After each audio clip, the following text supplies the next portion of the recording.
Hello, folks, and welcome to Kudlow. I'm Larry Kudlow. So President Joe Biden is gleefully signing this monstrosity of a tax and spend bill, but he's not fooling anybody. The Economist YouGov poll shows that just 12% think the bill will reduce inflation, 40% think it will increase inflation, and 23% believe it will do nothing. 12%, Joe. That's got to be a new low even for you. There is not one single iota, scintilla, whit, shred, morsel of economic growth incentives in this bill. Not a single comma, semicolon, dotted I, or crossed T of growth. Nothing. After 2 quarters of negative GDP with nearly 10% inflation, this is what the radical Democrats have come up with? This is the best they can do? Really?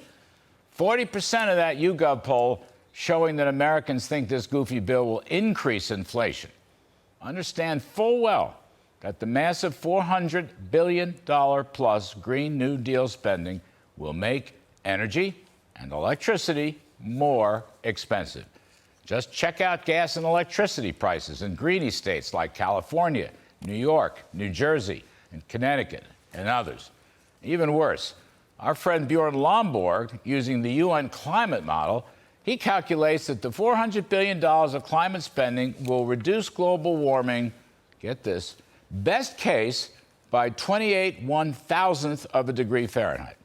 Or worst case, by only 9 10,000th of 1 degree Fahrenheit. 9 10,000th of 1 degree Fahrenheit. In other words, no global climate impact. That's all. Biden's radical greenie pals are trying to sell us a very phony bill of goods. But that bill is going to cost at least $750 billion in new spending overall, and that includes about $600 billion of tax hikes and high-cost gimmicks. And did you know that inside all this greenie spending, we now have ourselves a $27 billion brand spanking new National Climate Bank, administered by the EPA. And did you know that your energy department will have a $250 billion slush fund? Think Solyndra to the 100th power. Isn't this fun? That's only part of the story. Of course, we have a new IRS. Why do I say that? Well, we already had one IRS, but now it's been doubled with an $80 billion budget increase. And we have a spanking brand new IRS agent army, because although we already had an army, it got doubled too. This one may be armed. Remember the old chewing gum ad? Double your flavor, double your fun. Well, here we are. Get ready.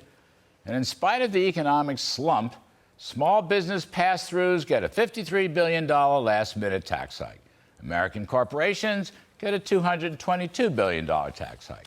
Senior retirements, government pensioners, and all the rest of us with 401ks or IRAs, well, we get a $74 billion tax hike. Everyone is going to get a $250 billion cost increase, that from prescription drug price controls. And the CBO and the Joint Tax Committee, that's the government scorekeepers, well, they've shown that not only is there no inflation reduction, but the bulk of these tax hikes and the IRS army will fall on middle and lower income taxpayers. And you know those greeny EV tax credits? Well, Ford just jacked up its price for the F-150 Lightning Pro by $7,000. But none of them will probably be available because the lithium and nickel and other commodities necessary for the batteries are all made in China. And since the greenies won't let America mine for its own natural resources, we're going to be out of luck.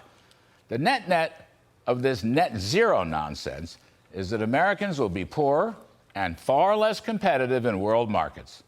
Is that really what we want?